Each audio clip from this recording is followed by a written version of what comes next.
Well, welcome back. It's been a couple of weeks since I posted anything, so I figured I'd hop on here and give a little update. The car's still sitting right there. Ain't touched it. In the last 2 weeks, I think we've gotten rain a couple of times. Been cold. We went like an entire week where it never got over 40 degrees. Even this morning, it claims it's 43, and it doesn't feel 43 out here. A week ago, literally a week ago, we got about 2 inches of snow this entire week. It warmed up enough that, well, most of the snow's gone, but over there where it stays shaded all day, it's still not gone. And we only got maybe 2 inches. So yeah, it hasn't been warm. Cold, wet, no garage. Sure doesn't lend itself to prime conditions for working outside. So we haven't done anything. We've contemplated a lot of stuff, and we've looked around, and we've tried to come up with some game plans, but as for game plans, I'm just not real sure at this point there's enough fire in the tank for me to do anything with that car. The last 5 years of racing it just beat the will right out of me. I want to go racing. I don't want to work on the car. And God knows I don't want to spend any money on it. So there's that. We're still on the fence, but we're starting to lean one direction. And that direction is not keeping the car. I found a assembled short block. New. You call them up, they said lead time's 10 to 12 weeks. That was a pretty decent price, I thought, for what you were getting. It was right at $6,000. It'd probably be $6,300 by the time it was shipped here. But it'd be 438 inches with a steel crank and dart block and, all that good shit. But then I gotta buy heads, and I gotta buy headers, and I gotta buy oil pan, and I gotta buy... At the end of the day, I'm in for $12,000 or $13,000. 10 years ago, I'd have spent $15,000 on that car in a heartbeat if I had it, so I could go racing.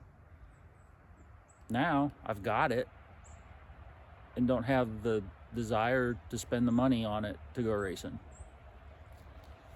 So, I believe this is what they call burned out.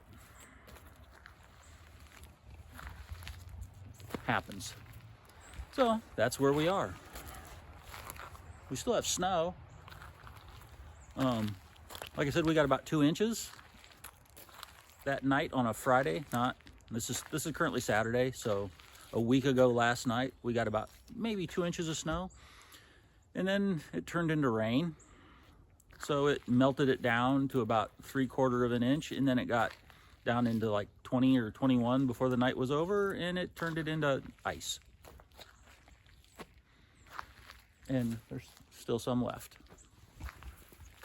So where we go from here is I'm going to keep working on this thing once it warms up a little bit out here and isn't wet, so I'm not laying in the damn mud and all that joyous crap.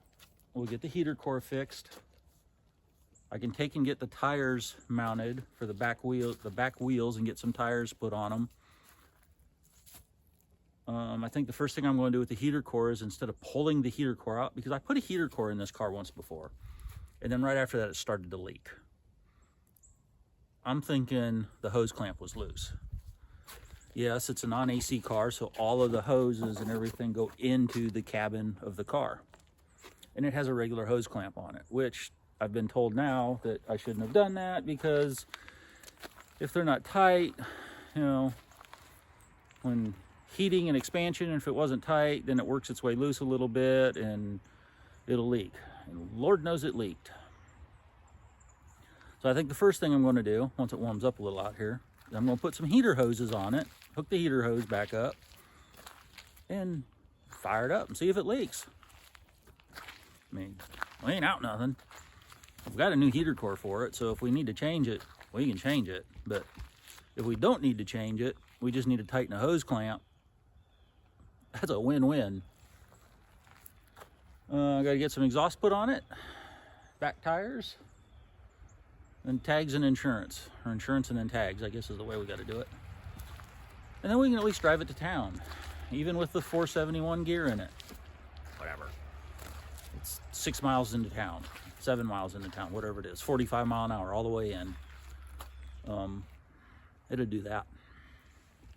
We can take it into town, we can get a burger and, you know, do that kind of stuff with it. And then next spring, or this upcoming spring, I guess is technically the correct term, if Kaylin wants to race the car before jumping straight into hers that's going to go, I don't even know what it's going to run.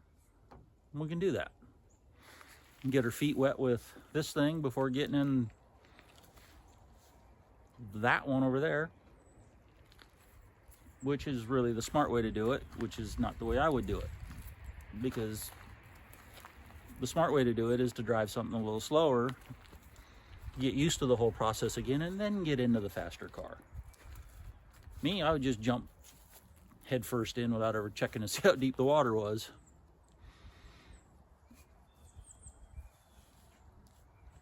I guess I don't have a lot else. No, I don't. All right.